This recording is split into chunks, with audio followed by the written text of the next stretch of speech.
It was a sunny afternoon in the middle of a quiet park, the kind of day where nothing extraordinary was supposed to happen.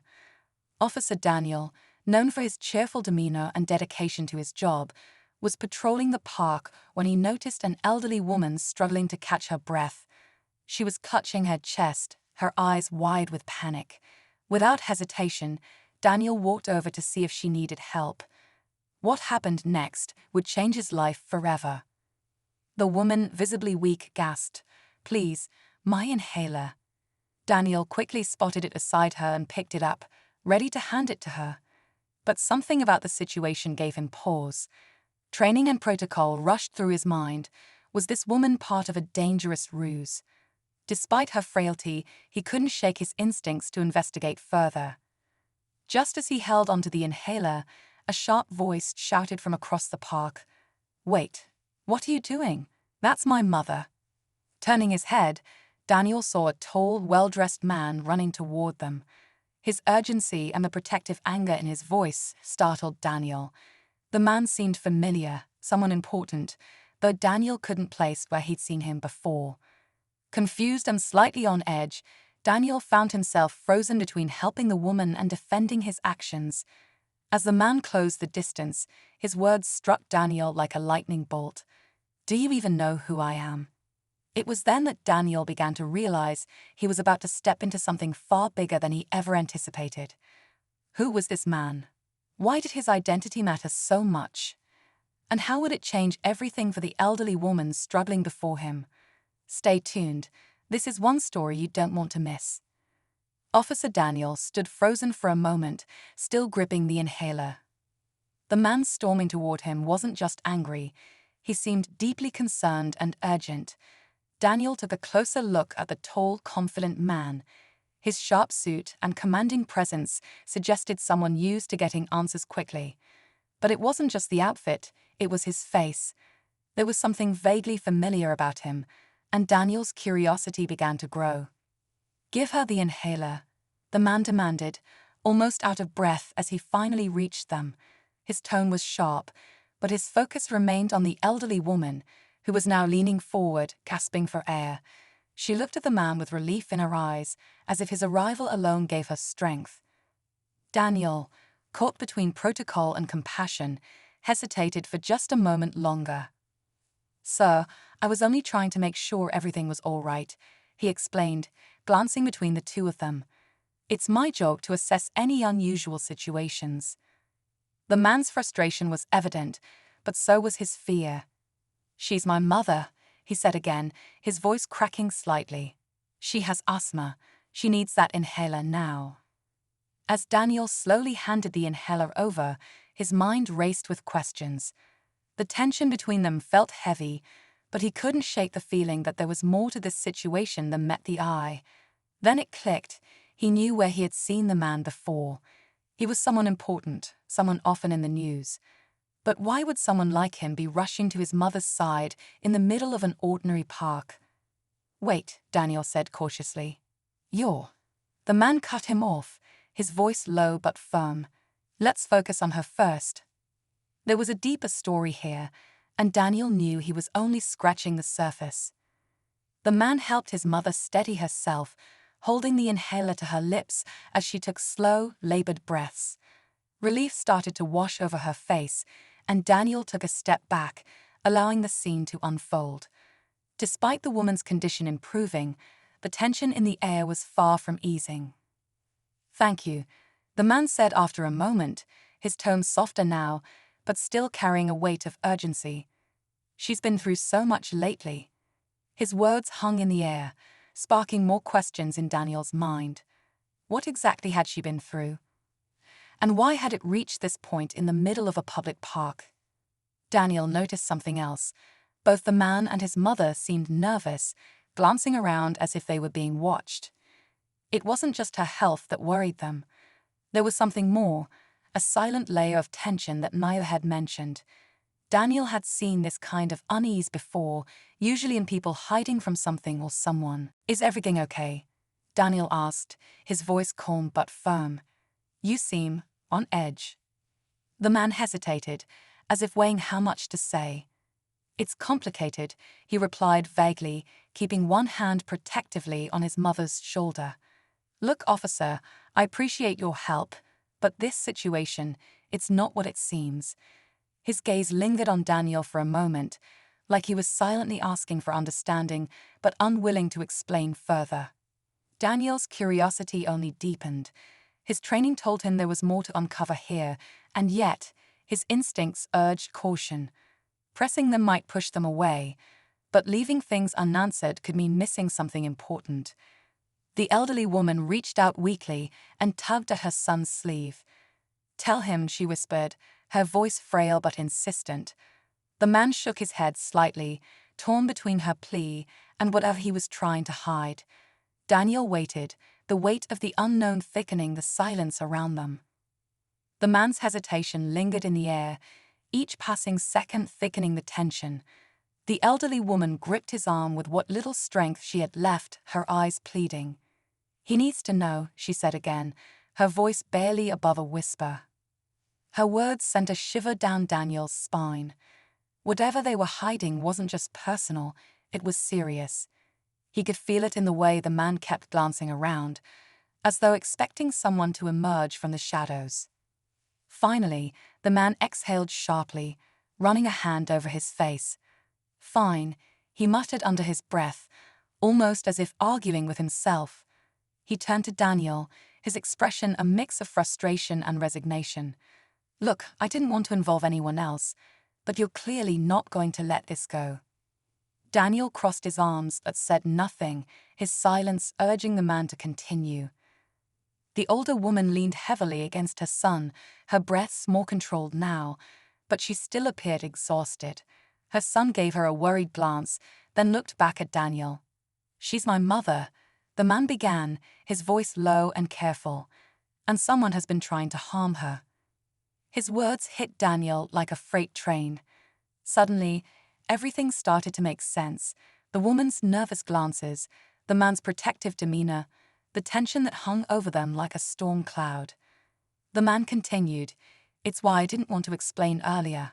I don't know who to trust.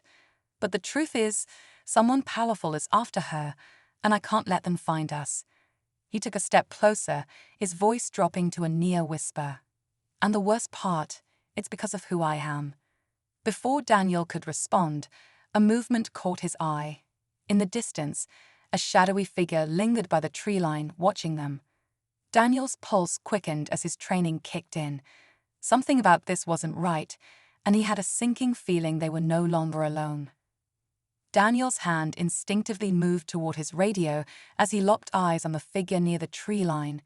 They were far enough to be indistinct, but their posture screamed intention.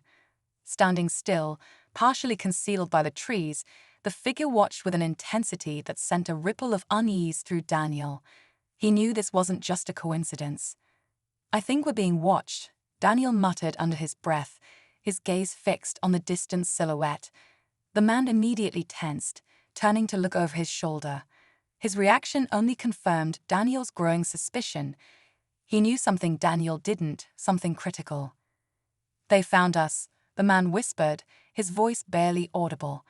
His grip tightened on his mother's shoulder, protectively pulling her closer. The older woman's eyes widened, and for a moment, Daniel saw raw fear reflected in them. She wasn't just scared, she was terrified of who might be after her. Daniel stepped forward, trying to assess the situation. "Who are they? And why would they be after her?" he asked, his voice firm but calm. He needed answers, and he needed them now. The man hesitated, his eyes darting back to the figure in the distance. "I thought we were safe here," he said, almost to himself. Then finally, he turned to Daniel. "It's because of something I uncovered in my work. Let's just say it's information that certain people don't want made public. They've tried pressuring me before, but now, they've started going after her. She's the only family I have left." Before Daniel could fully process his words, the figure by the trees suddenly moved. They weren't alone. 2 more people stepped out from the shadows, and all 3 began walking toward them with deliberate, menacing strides. Daniel's adrenaline surged. He quickly turned to the man. "Get her out of here. Now." His voice was steady, but inside, his mind raced. The stakes had shifted dramatically. This wasn't just about an inhaler or a misunderstanding in the park anymore. This was a threat unfolding right in front of him. As the trio grew closer, Daniel positioned himself between them and the man with his mother. "Stay behind me," he said firmly. But he couldn't shake the sinking feeling that he was stepping into something far bigger than he had ever expected. The trio approached with measured steps, their faces still shadowed, but their intent unmistakable. Daniel's grip tightened on his belt, his eyes scanning their movements. He quickly turned to the man. "Take your mother and leave now. Head for the station. I'll handle this." But the man shook his head. "No, if they found us here, running won't stop them." His voice was steady, but his fear was undeniable. His mother clung to his arm, her frailty a stark contrast to the danger looming just feet away. The lead figure stopped a few paces from Daniel, finally stepping into the light. His cold, calculating gaze swept over the group before settling on the man. "You've caused us quite a bit of trouble," he said, his tone eerily calm. This could have been avoided if he had just cooperated. The man stepped forward, shielding his mother. "You don't scare me. Whatever you're trying to cover up, I won't stop until the truth comes out." Daniel felt the weight of the moment crashing down. He now understood the full scope of the situation. This wasn't a simple threat. It was a coordinated effort to silence the man, using his mother as leverage. Daniel had seen people crack under less pressure, but this man's resolve was unshakable. Then, just as the tension reached its peak, an unexpected sound cut through the silence. Sirens. Bright red and blue lights flashed from the distance, growing closer by the second. Daniel's backup had arrived.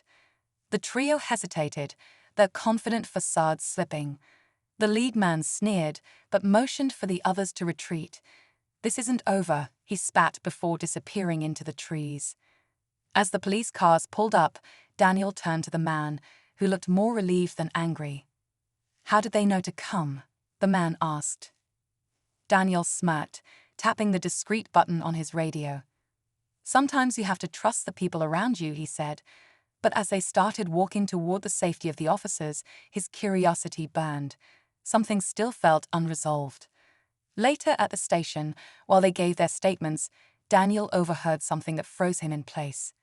One of the responding officers whispered to him, "That man, you wouldn't believe who he is. He's the whistleblower from the company behind those recent corruption exposes. They'll stop at nothing to silence him." It wasn't just any ordinary threat Daniel had diffused. It was part of something far bigger.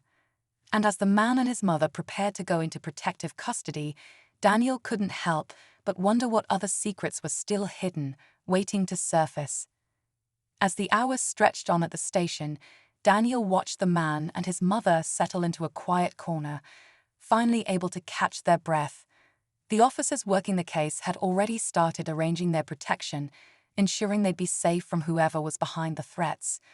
The tension in the air had eased, but Daniel couldn't shake the weight of everything he had witnessed.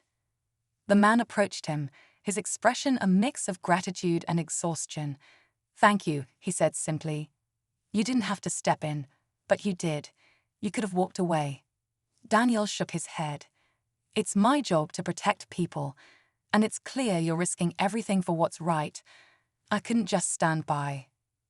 The elderly woman, now resting with a calmness that hadn't been there before, gave Daniel a small, tired smile. "Sometimes it's the unexpected kindness that gives us strength," she said softly. Her words stayed with him, resonating deeply. As the man prepared to leave, now under the watchful eyes of protective officers, Daniel stopped him. "The truth you're fighting for, it must be important. Don't let them stop you." The man nodded, his determination reigniting. "It's not just about me," he said. "It's about what's right for everyone." Later, as Daniel stepped out into the quiet night, he couldn't help but reflect on how quickly a seemingly simple encounter had turned into a life-changing moment. He'd seen fear, resilience, and courage all within the span of a day. Most importantly, He'd been reminded that the smallest actions, stopping to ask questions, choosing to help, could make all the difference in someone's life. As he walked to his patrol car, the stars above clear and still, Daniel felt something rare: hope. This wasn't just another day on the job, it was a reminder of why he chose to serve in the first place.